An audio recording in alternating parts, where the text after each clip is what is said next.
Donc nous sommes en direct ce soir et nous recevons Audrey Planet pour parler de son nouveau livre Syntonia qui vient de sortir aux éditions du Bélial. Bonsoir Audrey. Bonsoir. Que tu es là, c'est cool. Ouais, merci beaucoup pour l'invitation. Merci. Donc Syntonia, ça parle de quoi?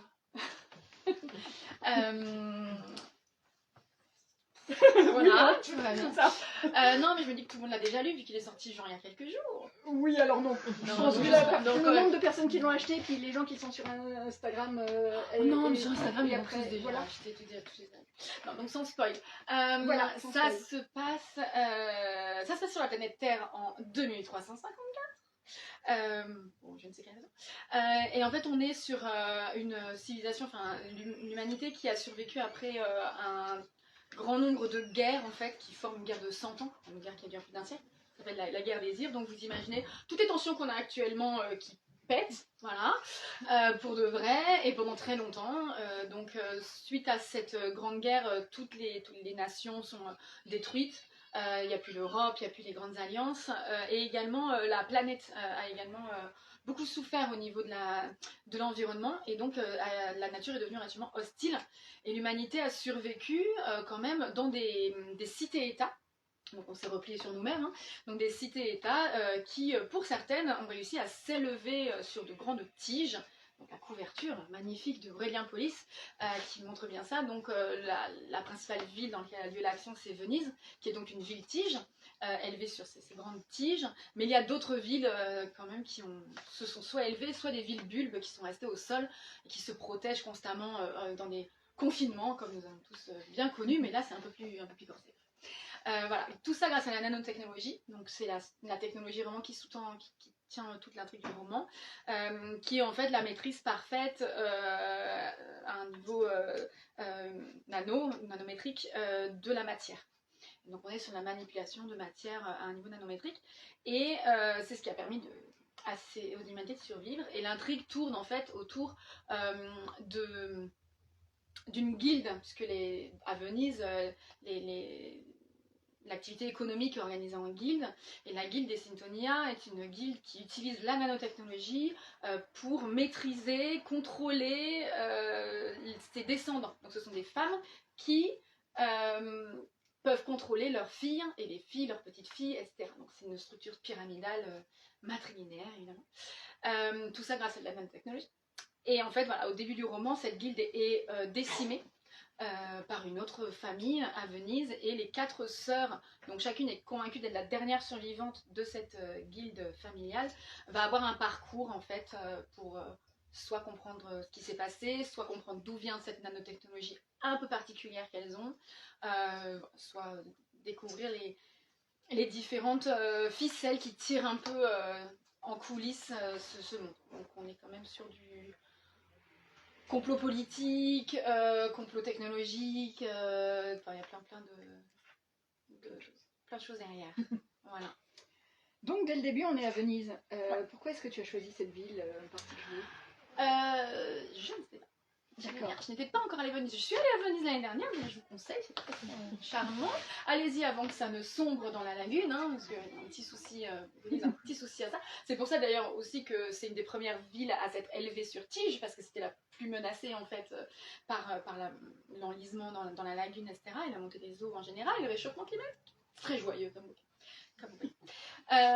et en fait c'était ça tient à la genèse du roman, qui était à la base une nouvelle que j'ai rebootée, comme fait Hollywood, on va dire. Donc moi je l'ai fait en version livre. En fait j'avais juste ce visuel en fait de tiges, de plateformes. Je voyais des palazzi, je voyais des gondoles volantes. Donc il y avait un peu voilà tout cet univers. Et puis je voulais du complot, donc je voulais aussi un univers un peu de masque, un peu de double jeu. Voilà, et c'est pour ça que j'étais plutôt allée sur Venise, et qui s'y prête en fait très très bien. Donc, mais tu l'as un peu dit, 2354, c'est juste parce que ça fait joli? Alors non, c'est parce que le roman de Ada Palmer, Trop semblable à l'éclair, que vous avez évidemment tous et toutes lu, que vous avez évidemment tous et toutes lu. regarde au fond, c'est rien. Il se passe en 2454 et je sais pas pourquoi, je m'étais dit bon. Voilà, moi j'aimais bien ce qu'avait fait Ada Palmer dans cette incroyable fresque en français, ces 5 tomes de Terra Ignota, je vais encore me gourer, mais non, c'est ça.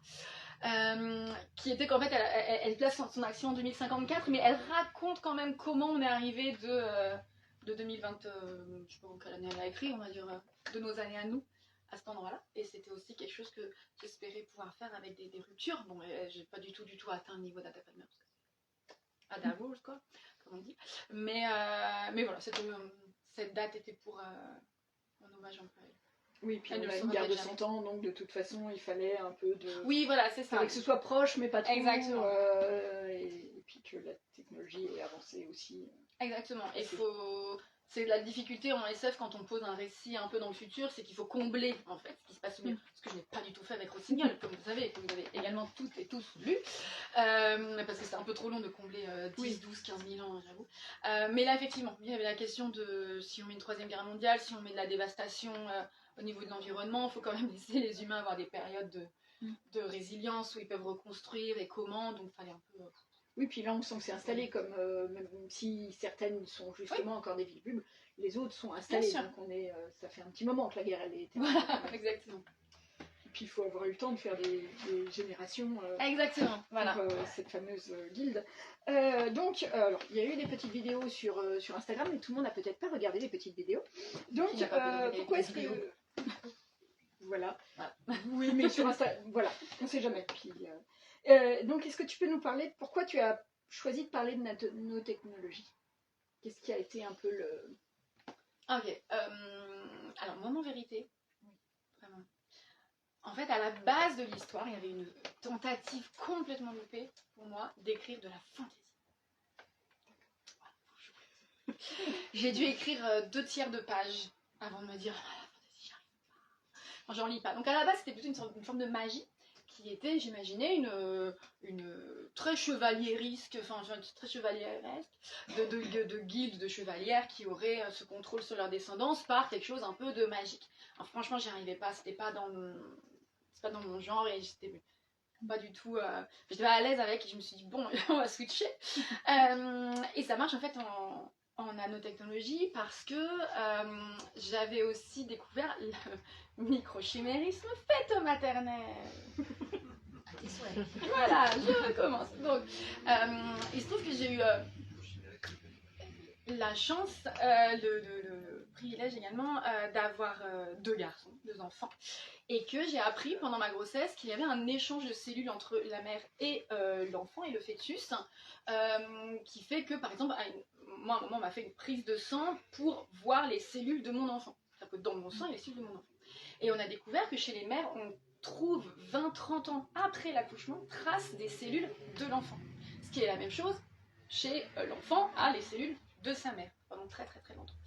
Et en fait, c'était très... j'avais lu un article, c'était magnifique, c'était beau, ça montrait qu'il y a-t-il ce lien encore après la naissance et enfin, tout ce genre de choses, un peu de... Y a-t-il une télépathie entre la mère et l'enfant? Tu sais quand il est tombé et qu'il a mal, généralement c'est parce qu'il hurle, mais en gros tu sens qu'il le sentir, de façon télépathique, tu sens qu'il va t'appeler, donc tu décroches le téléphone avant, enfin, voilà, c'est très beau. Et en fait, moi j'en ai fait un truc horrible en me disant je vais mettre de la nanotechnologie dessus.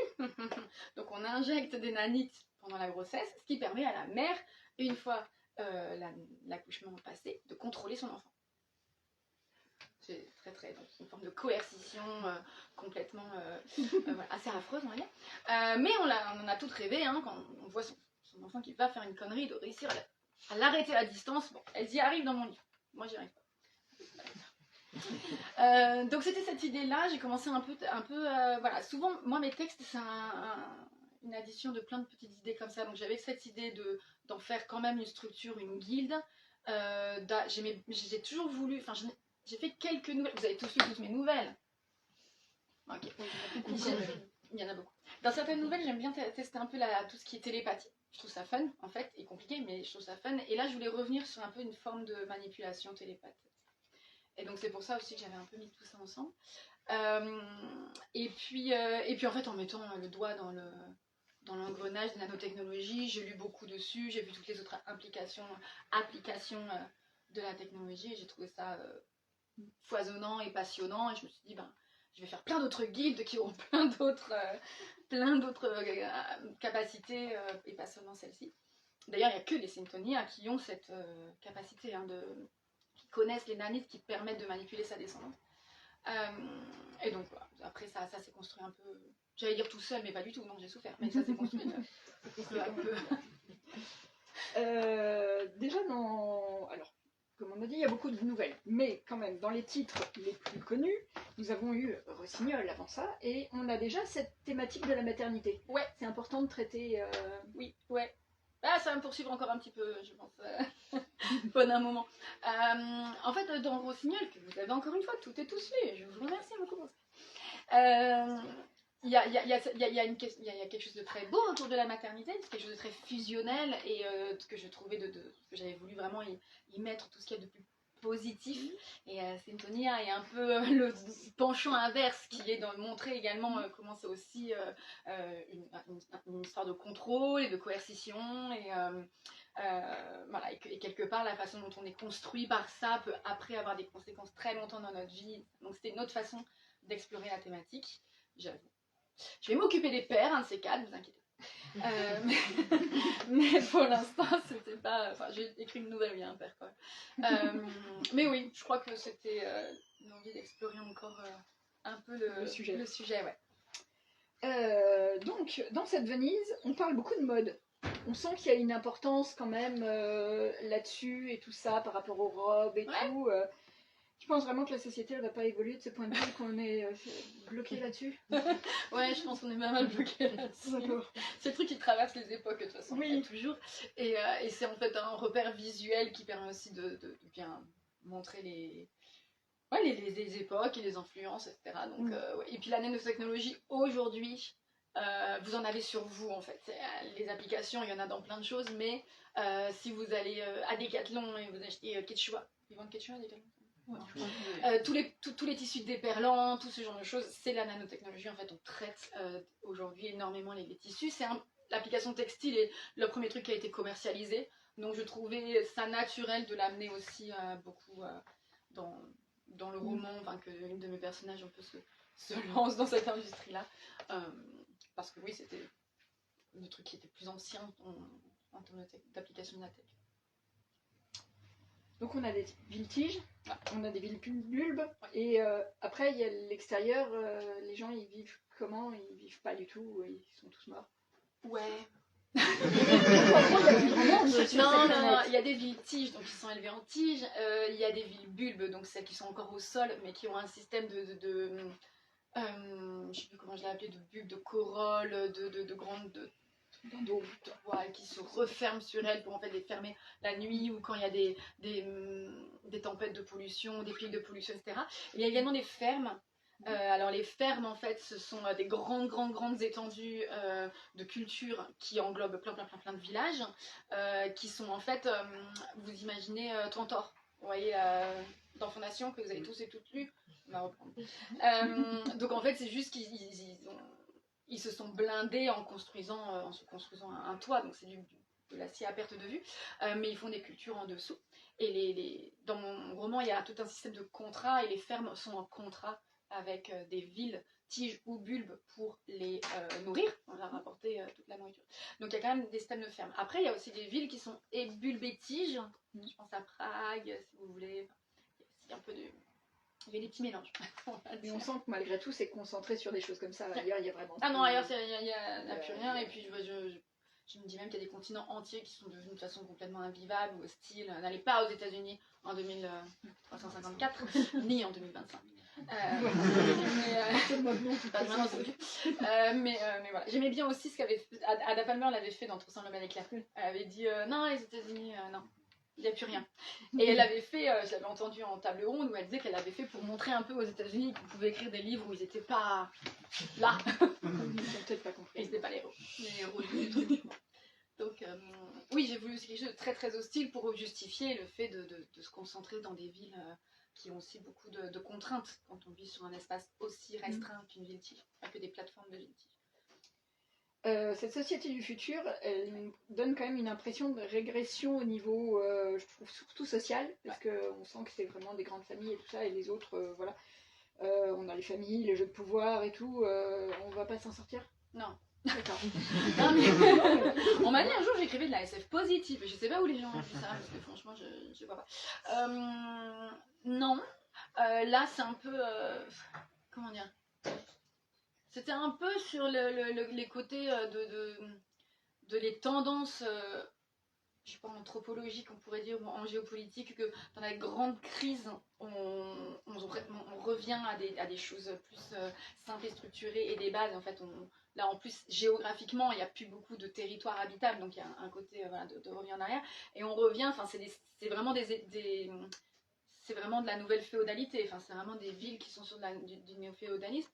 Et, également le fait que finalement on arrive là aujourd'hui dans un monde, aujourd'hui entre nous et 2354 si vous voulez, dans un monde qui au niveau économique très difficile et très peu lisible, avec des entreprises qui ont des consortiums, qui ont des branches, qui ont des machins, qui sont là. Et là revenir à un système de guildes, c'était aussi parce qu'à un moment on est revenu, on a écrémé un peu et revenu à des choses plus simples et plus faciles à contrôler également. Donc c'est pour ça, moi je suis convaincue, je pense, que face à des grosses crises comme ça pour l'humanité, on se replie sur des choses plus simples. Et la question de chercher à chaque fois dans un chef de guilde, un chef de clan, le doge, hein, parce que la Venise est dirigée par un doge, c'est la tendance à toujours chercher le chef qui... voilà, peut-être très français aussi, hein, de chercher l'homme providentiel, mais en politique, mais c'est un peu les tendances que j'imagine. Ouais. Mais au final, il n'y a quand même pas de mal de post-apocalyptique où on voit un dictateur qui émerge parce qu'il faut diriger. Oui. Et il n'y a pas que les Français qui font du post-apo comme ça. Hein, bien sûr. Et d'autres formes de gouvernance plus éclatées, plus de coopération, etc. C'est plutôt quand on est sur des récits un peu plus utopiques, qui vont montrer même pour des petites communautés, mais qui peuvent aller vers ça. Mais voilà, pour moi, c'est pas ce que j'avais choisi. Désolée. Non, mais... Et on voit aussi que malgré l'arrivée de la nanotechnologie, il y a plein de problèmes qui n'ont pas été réglés. La pollution, tout ça, c'est magique, mais pas complètement magique, la nanotechnologie. Hein, quand même, ça peut apporter des choses, mais on ne règle pas... Non, on règle pas tout non plus, parce que il y a aussi... c'est une technologie, je la présente beaucoup à travers les guides qui sont avant tout des entreprises en fait, et qui vont faire avec ce qui leur rapporte de l'argent. Et au final, les grands projets qui seraient de dépollution et autres, là peut-être que le problème c'est que j'ai des cités-États, il faudrait peut-être un peu plus de coopération entre cités-États, donc de nouveau retourner sur une logique de territoire, sur une logique de coopération, donc d'alliance. Il n'y a plus l'Europe, il n'y a plus l'Union Européenne. Donc en fait, oui, effectivement, il y a pas, c'est toujours la même chose, c'est une technologie comme dans comme beaucoup de livres de SF qui est ce que les gens en font. Là en l'occurrence c'est extrêmement commercialisé avec... Bon, je parle pas de brevets, mais en gros, les guildes ont leur expertise qui n'est pas partagée avec tout un chacun. Donc c'est aussi des secrets industriels, on va dire. Donc non, il n'y a pas de grands projets humanistes vers l'environnement qui pourrait pourtant être le cas, parce que c'est actuellement les recherches en nanotechnologie, c'est notamment pour ça. Mais c'est pas... Oui, et puis c'est des cités à État, mais même si on a, par exemple, on voit les Syntonia, elles sont dans plusieurs cités, ça ne veut pas dire qu'elles sont potes entre elles et qu'elles vont avoir... Voilà. Donc c'est vraiment la cité avant la famille au final. Oui, c'est ça, parce qu'en fait, dans la guilde et Syntonia, le problème, c'est que quand une femme a... Donc elles ont 4 filles par femme, et elles n'ont que des femmes.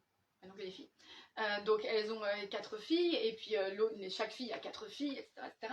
Et en fait, quand la matriarche, tout en haut, qui peut donc contrôler petite fille, petite fille, arrière petite fille, etc. Quand elle décède, on se retrouve avec 4 kappas, donc 4 nouvelles chefs. L'aînée reste dans la ville, et les 3 autres vont essaimer, donc il y a un côté très ruche à la chose, vont essaimer dans d'autres villes. Donc au fur et à mesure, la guilde s'étend. Alors les meilleures villes, Tige ou Villebulbe, ont déjà été occupées. Il y a déjà des branches de guildes. Donc celles qui arrivent maintenant, elles vont vraiment dans des territoires vraiment pourris, très très pollués, assez horribles. Voilà, donc c'est pas toujours fun. Mais c'était aussi le fait de revenir sur le côté féodal de l'aîné. C'est la loi salique de la chose, quoi. l'aîné remporte tout et les autres doivent partir. Et donc c'est effectivement une guilde qui s'étend. Mais elles, c'est parce qu'elles ont ce fonctionnement particulier qu'il faut que la chef puisse contrôler toute sa descendance et on ne se contrôle pas entre sœurs. Donc voilà, c'était le... Oui, parce que ça a beau être une société matriarcale, c'est pas pour ça que c'est mieux. Bah non, elles ont leur... c'est une société, donc c'est une guilde d'assassins, j'ai peut-être oublié de le dire. C'est une guilde d'assassins, de mercenaires en fait. Elles prennent des contrats de mercenaires. Donc elles sont aussi dans une logique économique pure de la ville. Enfin, je les connais. Ah oui, et donc et tout est régi par un système de contrats aussi. On tisse des contrats, on noue un contrat de travail, un bail d'occupation, mais aussi un contrat d'amitié, un contrat de relation amoureuse, un contrat même de renseignement. Si vous voulez un renseignement dans la cité, il faut faire un contrat de renseignement. C'est l'ubérisation même de la relation humaine. C'est très joyeux. Oui, puis comme on va suivre ces 4 personnages, on sent qu'il y a... Toutes, elles ont un peu une histoire différente et on va avoir un petit côté enquête policière aussi. Oui, il y a... Pourquoi est-ce qu'on les a tués au départ? Bah, il y en a, alors toutes les 4 sœurs réagissent pas de la même manière au massacre de leur famille, de leur mère, de leur tante, de leur cousine, etc. Et il y en a qui va chercher à savoir pourquoi on a massacré la guilde qui, à Venise, avait un rôle important, qui rendait des services, qui nouait des contrats avec toutes les autres guildes et toutes les autres familles. Et voilà, qu'est-ce qui fait qu'à un moment il y a eu ce couac. D'autres sœurs vont pas se poser la question. C'était comme ça, elles ont perdu, elles passent à autre chose. Et puis il faut survivre. Et il faut survivre. Oui, parce qu'elles ont rien de rien, hein, quand elles se sont massacrées, elles finissent. Alors, quelle recherche as-tu dû faire pour écrire Symphonia? Tu es allée à Venise? Oui. C'était très dur. C'est vraiment l'aspect de la recherche le plus difficile. C'était un sacrifice total. Boire du vin italien, des pizzas, terrible. Mon Dieu. C'est pour ça, en fait, c'était l'excuse pour pouvoir y aller. Ah, c'est ça, voilà. Donc, la prochaine fois, ce sera sur Tahiti. Voilà. Ce sera le prochain roman, voyage. Non, déjà j'ai dû faire pas mal de recherches sur la nanotechnologie, parce que je suis pas scientifique. Moi, je suis pas ingénieure, je suis pas scientifique. Tout. Donc j'ai dû potasser tout ça. J'ai dû potasser plein de différents aspects d'applications actuelles, futures, de comment ça marche, comment ça pourrait marcher. J'avais surtout dû construire, le world building avait été assez minutieux pour rien trop laisser un peu au hasard. Il n'y a pas que Venise, hein, vous allez aussi aller à Amsterdam, à Paris. À Paris, vous connaissez peut-être pas, très simple. Voilà. On respire moyen. On respire moyen. Ça n'a pas changé en 3 siècles. Pareil. Voilà, c'est pareil. Donc voilà, c'était de potasser de ce niveau-là. Et puis d'autres choses que je ne dirais pas pour pas spoiler, même si je sais que vous l'avez tous su, mais il y a peut-être un qui... Donc voilà. Et de façon générale, pour tes textes, tu as besoin souvent de faire beaucoup de recherches ou pas? Ça dépend vraiment du... Alors... Et tu t'y prends comment? Tu vas chercher où? Surtout quand c'est de la Je n'utilise pas de ChatGPT. Okay. Je n'utilise aucune IA, on est bien d'accord, IA free, il n'y a pas d'IA dedans. J'ouvre beaucoup d'onglets Google. Non, en vrai, ça dépend. Et des fois, je fais des recherches juste pour un petit aspect du livre et pas spécialement pour tout. Rossignol, que vous avez tous lu, c'était un peu différent parce que comme je m'étais tellement loin dans l'avenir et je décrivais des technologies qui étaient conçues par d'autres espèces non humaines, donc techniquement je n'étais pas obligée d'écrire trop. Donc au final c'était peut-être un peu plus facile. Rossignol c'est un condensé plutôt de sciences sociales si vous voulez, et ça pour le coup c'est mes études, c'est mon domaine, donc youpi, plus facile. Sinon j'ai la chance d'être très bien entourée également dans le milieu de la SF. Mon bêta lecteur, si vous voulez, il travaille à Paris-Saclay, il fait joujou avec les lasers et le tissu de la réalité, là, vous voyez, dans l'accélérateur de particules, etc. Donc il peut aussi me relire pour tout ça. J'avais fait appel, en fait quand j'ai besoin, donc je potasse de mon côté à fond, mais il y a un moment où je suis un peu limitée aussi. Je peux pas avoir un doctorat dans toutes les sciences sur lesquelles j'écris, bizarrement. Ma nouvelle Dolores, j'avais fait un appel qui traite de la douleur, j'avais fait appel à un infirmier spécialisé en douleur, en fait, en milieu hospitalier. Donc des fois, c'est pas seulement du scientifique pur, hein, ça peut être aussi quelqu'un qui est dans ce métier-là. J'avais écrit sur des astres, des planètes hostiles, enfin des exoplanètes. Moi, j'avais fait appel à un spécialiste en exoplanètes. Et d'ailleurs, c'est rigolo, quand je lui ai demandé, je lui ai dit, tu pourrais relire ma nouvelle. Et dans le cadre de ma nouvelle, j'avais choisi une planète qu'il avait découverte. Il me dit, oh, c'est sympa, t'as choisi Trappist 1E, c'est moi qui l'ai découverte. Moi, j'ai pris une planète qui a un nom de bière. La petite histoire, c'est que c'est vraiment, ils buvaient de la trappiste quand ils ont découvert la planète, donc ils l'ont appelée trappiste. Enfin, l'étoile trappiste d'ailleurs. Voilà, l'étoile trappiste et trappiste 1 et ces différentes planètes A, B, C, D, E, F. Donc voilà. Donc, on est passé de. Je crois qu'il y a une étoile qui s'appelle Spéculoos aussi. Même histoire. Même histoire. C'est les Belges, bizarrement, qui découvrent les planètes. Les étoiles. Les étoiles et les exoplanètes. Donc voilà, en fait, à un moment, je potasse tout ce que je peux, puis quand à un moment, je vois qu'il faut que je me fasse relire sur ces aspects-là, je cherche des personnes qui peuvent relire. Mais ouais, c'est quand même pas mal de recherche, au final. Une grosse partie du world building avant, c'est la recherche. Ce qui généralement donne d'autres idées en plus, hein, quand on voit, bah oui, il y a eu la nanotech, il y a des applications en médecine, ah bah tiens, ça va me faire une guilde de médecins à Lego. Donc voilà, ça Oui, on a un fantôme. on entend des voix. Oui, c'est ça. C'est quand même intéressant dans une librairie imaginaire d'avoir des fantômes. C'était voulu. Halloween, ça va être sympa chez vous. C'est ça. Alors, tu as commencé par l'auto-édition et après tu as fait beaucoup de nouvelles. Une novella qui a été primée. Et là, maintenant, nous avons ce roman.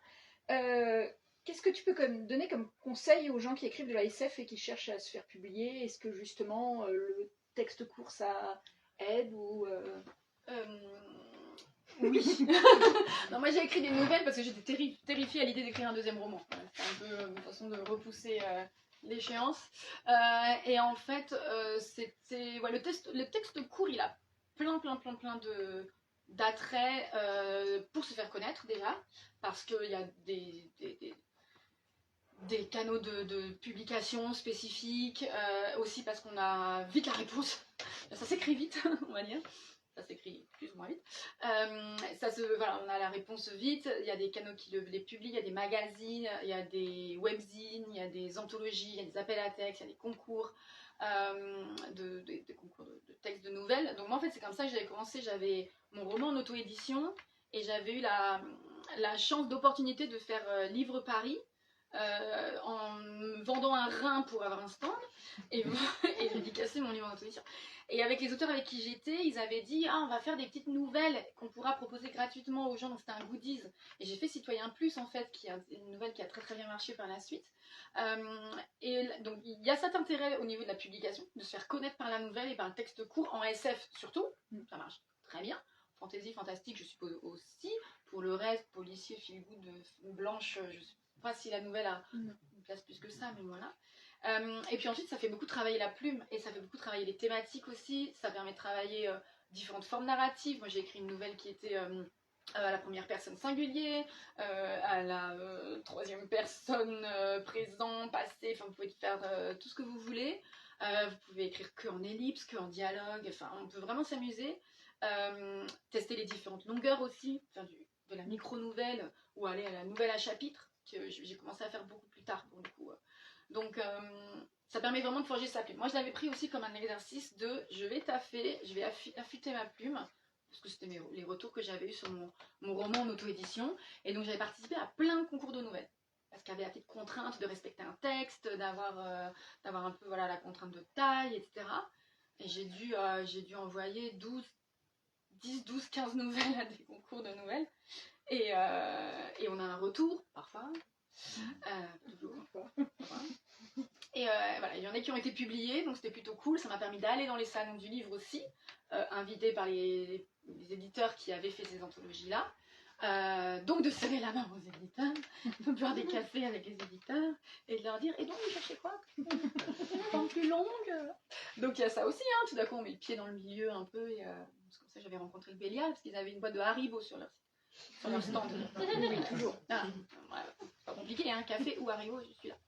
Et voilà, donc la nouvelle, ça servait beaucoup à ça. Et puis au fur et à mesure, j'ai commencé à faire des nouvelles un peu longues parce que j'ai eu un travail de commande. Ça, franchement, c'est le kiff. On commence à me commander des nouvelles. Là, c'est super.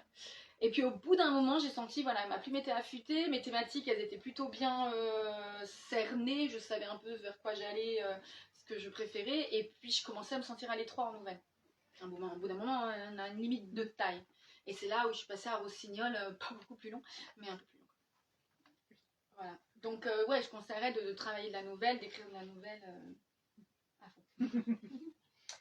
Et tu as aussi mentionné ton bêta-lecteur. J'aime bien quand les auteurs et les autrices parlent un peu de bêta-lecteur parce que souvent c'est pareil, les gens se rendent pas compte que c'est important. Ouais, c'est important. Mon bêta-lecteur, super, voilà, c'est un blogueur, je suis sûre que vous êtes tous et toutes allés sur son blog, c'est Fedrota sur l'épaule d'Orion. En fait, au début, souvent, je lui pitchais des idées. Avant d'être bêta-lecteur, je lui pitchais beaucoup d'idées. Il avait chroniqué mon recueil de nouvelles auto-éditées Ellipse, parce que les nouvelles qui n'avaient pas gagné leur concours, je les ai auto-éditées parce qu'elles n'étaient pas trop mal. Donc je les ai auto-éditées, puis je savais faire, donc j'ai pu lancer ça. Il avait chroniqué ça, et en fait, souvent, moi, je lui pitchais des idées, et je lui demandais, est-ce que quelqu'un a déjà écrit ça ? Parce que c'est un peu le souci. J'ai lu beaucoup moins de livres de SF que lui. Je suis une bonne lectrice, mais pas énorme lectrice non plus. Et c'était un peu le stress qu'ont tous les écrivains, les écrivaines, c'est en fait d'aller raconter l'histoire d'une communauté autour d'un anneau magique qui doit aller le détruire sur une montagne de lave. Enfin, voyez, c'est un peu voilà. Donc je l'ai beaucoup utilisé comme ça. C'était un peu mon chat GPT, mais pas voilà. Il consomme beaucoup d'eau, mais autrement. Voilà. En bière et en café aussi. C'est de l'eau aussi. C'est de l'eau aussi. Et c'était vraiment pour ça, souvent. Et puis au bout d'un moment, une fois qu'on discutait un peu d'une idée, qui me disait oui, ça a été traité, mais pas comme ci, pas comme exactement comme tu veux le faire. Donc je creusais le truc, puis je lui envoyais le travail final, et au fur et à mesure, c'est devenu mon bêta assez systématique. Dans ce roman, on a donc un roman choral. On a plusieurs voix, on a ces 4 voix, ces 4 personnages qui vont chacun dans leur coin. C'est plus facile ou c'est plus difficile d'écrire 4 en parallèle comme ça? Ou c'est vraiment lié au bouquin Non, dans tous les cas, c'est difficile. Non, moi je l'ai fait. Alors, encore une fois, ça vient à la base, à l'origine, il y avait une nouvelle qui s'appelle Diapason, d'ailleurs, qui était publiée dans une anthologie d'un festival à Angers, imaginaire. Je n'avais qu'un personnage. Il y avait une seule sœur qui survivait. En fait. Quand j'ai fait le roman, je me dis non, je vais avoir plus de personnages parce que je voulais avoir plus de regard sur ce monde et aller dans d'autres endroits, qu'il y ait plus de choses qui soient montrées au lecteur en fait de ce world building. Donc j'avais les 4 sœurs. J'ai décidé de le faire de façon très... Enfin, vous allez voir, il y a vraiment sœur 1, sœur 2, sœur 3, sœur 4, sœur 1, sœur 2, sœur 3, sœur 4, sœur 1, sœur 2, sœur 1. Mais le temps s'écoule à travers les personnages. Enfin, si il y a une semaine qui s'écoule sur un personnage, la seconde sœur, quand vous arrivez à son chapitre, une semaine s'est écoulée pour elle aussi, et 3 mois s'écoulent, et l'autre, ça fait 3 mois et une semaine. Et pour ça, j'ai pris un tableau Excel.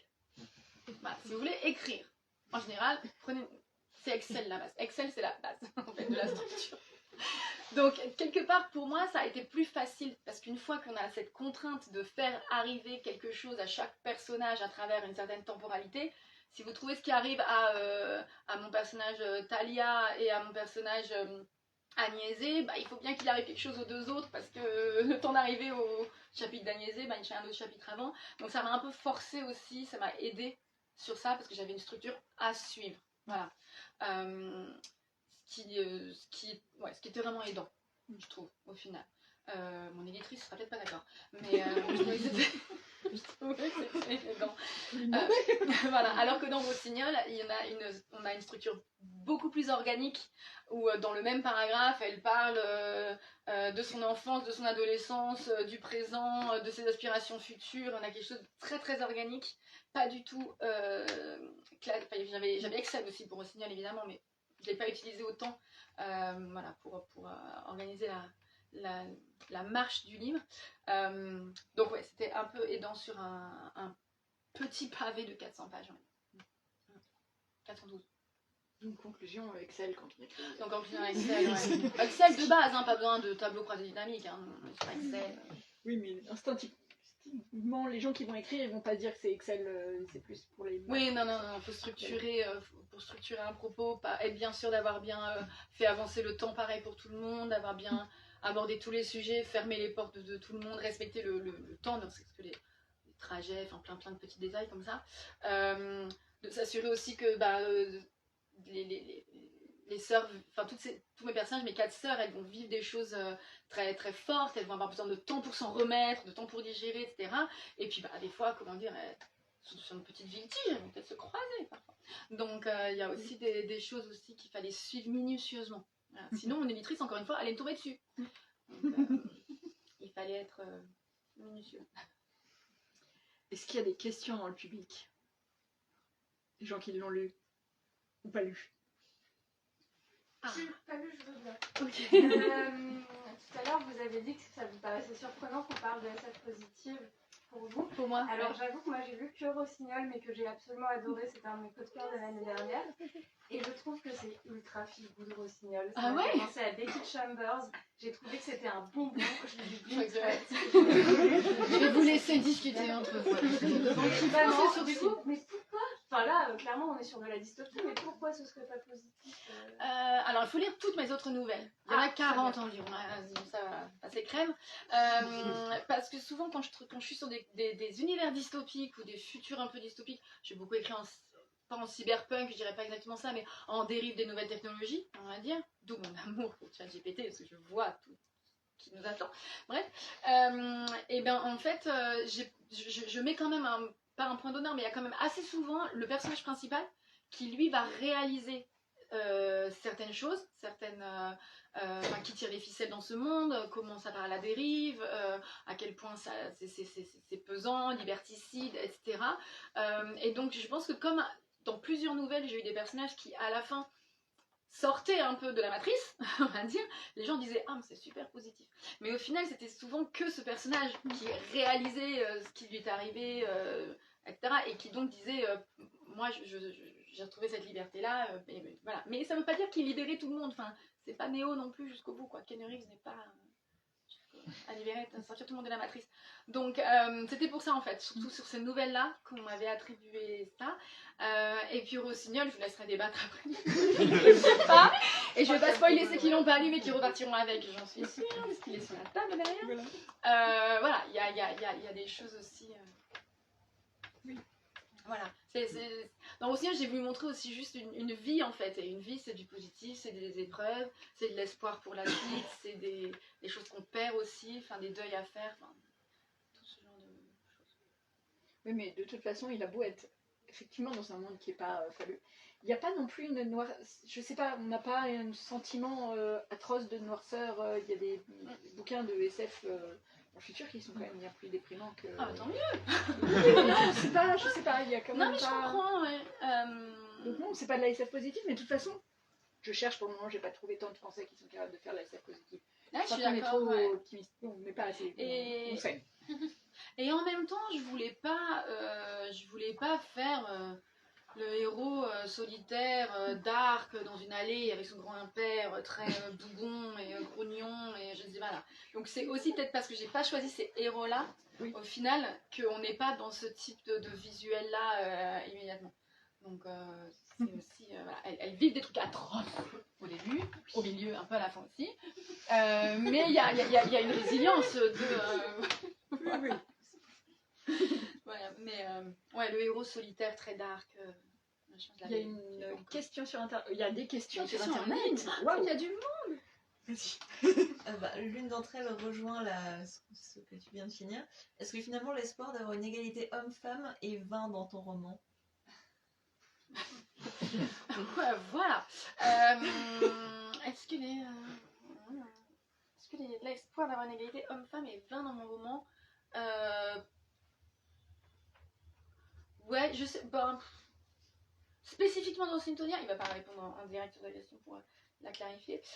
Bon, ma guilde, elle ne veut être que féminine, puisque c'est par rapport au microchimérisme fœto-maternel. Vous j'ai retenu le mot. Donc effectivement, c'est pas possible. En général, moi, je fais quand même que des personnages féminins maintenant. Enfin, quasiment toujours, je fais que des personnages féminins. Parce qu'il y a beaucoup d'auteurs qui écrivent des personnages masculins. Je me sentais que eux, c'est bon, ils étaient écrits. Donc, je fais que des femmes. Donc, non, je sais pas spécialement pour Symphonia. À part ma guilde féminine, je me suis pas trop attachée au genre des autres guildes et autres personnages. Je ne dirais pas ça. Mais oui, le pouvoir vient qu'elles sont des femmes. Pour le coup. Enfin, bref. On passe par les trucs. Deuxième question, est-ce que tu fais tes recherches à distance et sur la toile ou est-ce que tu vas bosser en bibliothèque spécialisée? Vu que tu as parlé aussi de ton bêta-lecteur et de tous les onglets Google, est-ce que tu te déplaces chercher des sources ou pas du tout? Non, parce que j'avais un accès à Cairn, donc j'avais toutes les publications universitaires pendant un moment. Donc non, je vais pas tant. Je l'avais fait il y a longtemps, pour d'autres textes. Mais là pas pour celui-ci. Et sinon je fais des échanges téléphoniques ou visio avec les spécialistes, les experts quand j'ai besoin aussi. Donc en direct aussi parce que j'habite pas au centre de Paris, j'en ai pas besoin. Et puis aussi des fois, pour ce que je peux trouver en bibliothèque, parce que je fais des recherches un peu en bibliothèque, parfois le problème c'est que si quelque chose en nanotechnologie, si quelque chose est publié en 2020-2021, il est déjà dépassé sur les applications, donc même sur les IA sur lesquelles je travaille en ce moment par ailleurs, quand donc je lis des bouquins, mais quand c'est sorti en 22-23, avant que les IA conversationnelles sont devenues ce qu'elles sont là en 2025, c'est déjà dépassé en fait. Donc au final c'est un peu le souci des bouquins en bibliothèque. Mais bon. Après s'ils ont un accès à me donner... Je pense que tu pourras aller voir du côté de la Cité des Sciences, mais... Ah oui, je pense. Je dirais à Florian. Bah, c'est justement sa question. J'arrive, Florian. Parce qu'elle fait coucou de loin parce qu'elle n'avait pas la, oui, elle pouvait pas. La possibilité. Je ne veux pas faire ça. La troisième question, c'était est-ce qu'un recueil de nouvelles est prévu chez le Bélial ou pas? Parce que s'il y a de l'auto-édition, ça on l'a bien compris, mais est-ce que peut-être hors auto-édition? Tout le monde se tourne vers... Je ne sais pas pour l'instant. En fait, ce qu'il faut savoir sur Symphonia, c'est qu'il a été écrit en 1 an. Ouais, voilà. Donc je suis encore en train de reprendre mon souffle sur ça. Alors que j'écrivais beaucoup de nouvelles avant, en général, là j'ai vraiment réduit beaucoup. Donc j'en ai écrit 1 ou 2 pour des festivals amis qui me demandaient dans les anthologies. Ma dernière au Bifrost date de 2024, si je ne me trompe pas. Donc j'ai beaucoup réduit aussi parce que vraiment j'ai quitté mon travail qui me nourrissait en juin 2024 et donc j'ai écrit en 1 an le roman. Donc voilà, pour l'instant je reprends mon souffle. On fait la tournée et puis après... parce qu'il y a une tournée dans toute la France. Et après, on verra. Mais j'aimerais bien reprendre de toute façon l'écriture de nouvelles.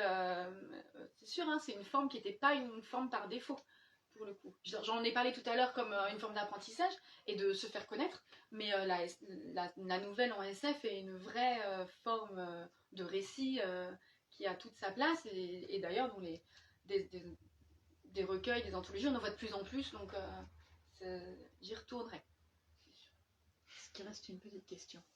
Moi j'ai une question de Stéphanie, c'est pas commenté de me passer son exemplaire pour que tu dédicaces, elle a 2 questions. Une qui va être un peu private joke, je pensais, mais pourquoi il n'y a pas de café dans ta valise? Il y a du thé. Bah ouais, c'était pour mon éditrice qui boit du thé. Et je pense qu'après avoir lu sa chronique aujourd'hui, je pense qu'elle pensait à se demander si tu jouais à des jeux vidéo et je pense qu'elle pense à Assassin's Creed. Oui, parce que et pas du tout. Bah ouais. Alors voilà, moi j'ai joué à Civilisation, si vous voulez, quand j'étais petite, le 1. Ok, voilà, et Colonisation 1. Et avant ça, c'était Alex Kidd sur Master System, ou Mega Drive, je sais plus. Mais donc pas du tout. Et c'est vrai que j'ai vu son commentaire sur Assassin's Creed. Non, parce que je fais déjà beaucoup de choses dans ma vie, et je sais que si je commence à jouer aux jeux vidéo, je vais adorer, et je vais y passer beaucoup de temps, notamment Civilisation. Il y a eu un précédent. Donc j'essaie de ne pas y aller, parce que j'ai une nature addictive, donc on va éviter, voilà. Et sur la question du café, je reviens juste. Le problème avec le café, c'est que quand on fait un futur où au niveau environnemental ça a été assez dévasté. Je ne veux pas vous faire flipper sur le futur du café, mais on peut s'attendre, voilà, le prix augmente, c'est terrible et on peut s'attendre voilà, à des pénuries. J'ai mis du thé pour ma chère éditrice, mais en même temps on sera sûrement réduit à des infusions si vous voulez, hein, parce que le thé ça vient aussi. J'ai vécu au Sri Lanka, j'ai connu les plantations de thé là-bas, etc. Donc voilà, donc adieu le thé, adieu le café. Moi personnellement, j'ai déjà switché en grande partie à la chicorée parce que je suis à moitié du nord. Bon ersatz de café si vous voulez. Voilà, donc c'est ça aussi, quand on est. À un moment, je suis désolée pour Stéphanie, j'ai dû couper le café, couper l'approvisionnement de café à mes personnages. Je crois qu'elle doit en boire un ou deux à un moment, je me demande s'il n'y en a pas une. Non, pas du tout. Bon, ben pas du tout. Voilà. Je dirai la semaine prochaine. Alors vraiment. Est-ce qu'il reste encore une question? Oui, alors moi je vous découvre. J'ai pas vu encore vos écrits, mais du coup j'ai hâte de découvrir Symphonia. Et j'avais une question, c'est, vous avez parlé plein d'inspirations pour les villes tiges, pour Venise, les habits et tout. Mais est-ce que vous avez des inspirations aussi au niveau littéraire? Est-ce qu'il y a des récits, des œuvres ou des films, des séries qui vous ont inspiré pour Symphonia? Est-ce que vous avez 2 heures? Ça va beaucoup trop. Ça va être beaucoup trop long, voilà. Alors j'ai beaucoup d'inspiration littéraire en général. Films et séries, il ne faut même pas me lancer dessus, ça va être trop long. Spécifiquement pour Symphonia, je ne sais pas trop. J'avais toujours à cœur, j'ai cité Ada Palmer parce que j'aime bien aussi sa façon de présenter un futur qui a un passé. Je trouve ça toujours très intéressant. Elle met aussi beaucoup l'accent sur les constructions géopolitiques, mais aussi sur l'état d'esprit des personnes. Et finalement, avoir vécu des guerres, ou en tout cas avoir un passé proche qui a vécu des guerres, ça forge aussi une certaine société. J'avais également, alors c'est rigolo parce que quelqu'un m'en a parlé sur les réseaux, m'a dit on dirait ça, et j'ai fait j'ai jamais pensé, mais ça a complètement forgé mon être. C'est le manga Gun avec donc Zalem et la décharge Zalem et Geru, donc avec tout le monde a lu Gun. Alita Battle Angel si vous voulez pour une traduction en anglais. Avec donc 9 premiers tomes ou la suite? tout, le Last Order et le Mars Chronicle. Et donc en fait voilà une stratification horizontale.